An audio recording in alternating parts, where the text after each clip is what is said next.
Le Saint-Esprit est notre avantage. Shalom. Dans cette vidéo, je partage avec toi 3 grandes révélations sur le Saint-Esprit présentes dans le livre de Exode.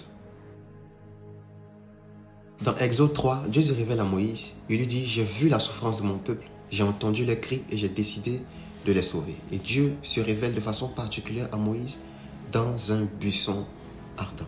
Dieu a décidé de se montrer comme tel à Moïse parce qu'il voulait lui montrer ce à quoi ressemblent ceux qui ont sur eux le Saint-Esprit. Parce que ce arbre sur lequel il y a le feu et duquel sort la voix de Dieu représente en fait ceux qui sont remplis du Saint-Esprit, ceux qui ont sur la puissance de Dieu et qui témoignent de Jésus. Rappelez-vous, la Bible dit, ceux qui méditent la parole jour et nuit sont comme des arbres. Et l'arbre sur lequel il y a le feu représente en fait la puissance du Saint-Esprit qui descend sur nous afin que nous puissions être des témoins. Et vous verrez que cette même scène s'est produite lorsque les disciples étaient rassemblés à la chambre haute.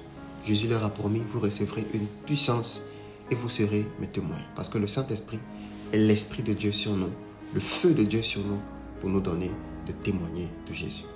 Et tout comme Moïse et les disciples à la chambre haute, Dieu veut aussi mettre sur toi la puissance de son esprit, afin que toi aussi tu puisses être en feu pour l'évangile, témoigner de lui et apporter la délivrance aux gens autour de toi.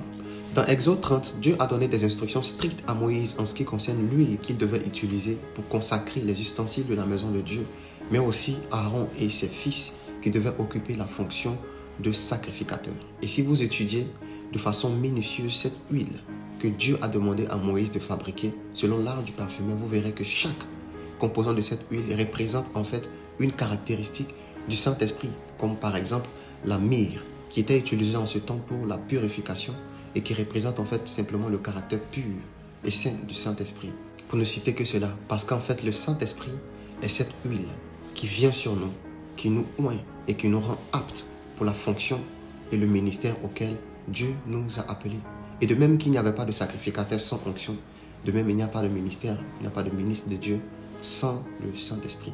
Mais le Saint-Esprit ne nous oint pas seulement pour le ministère ou pour les fonctions sacerdotales. Le Saint-Esprit aussi nous oint pour les fonctions séculières. La Bible nous parle de Betsaliel dans Exode 31 qui avait reçu l'Esprit de Dieu et il était capable de faire toutes sortes d'œuvres d'art. Parce que le Saint-Esprit est aussi l'esprit de l'expertise.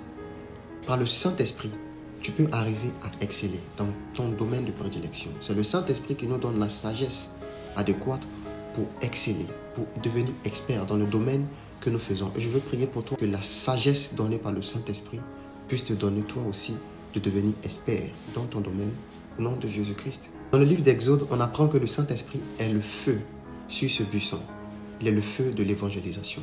Il y a aussi cette huile d'onction qui vient sur nous pour nous rendre aptes pour la fonction et pour le ministère auquel Dieu nous appelle. Mais il est aussi surtout l'esprit de l'expertise, celui qui nous donne d'exceller dans notre domaine de prédilection. Je prie que ces 3 révélations du Saint-Esprit soient actives et manifestes dans ta vie au nom de Jésus. Dis-moi en commentaire laquelle de ces révélations t'a le plus marqué et si toi aussi tu aimes le Saint-Esprit comme moi, écris en commentaire « Merci Saint-Esprit ».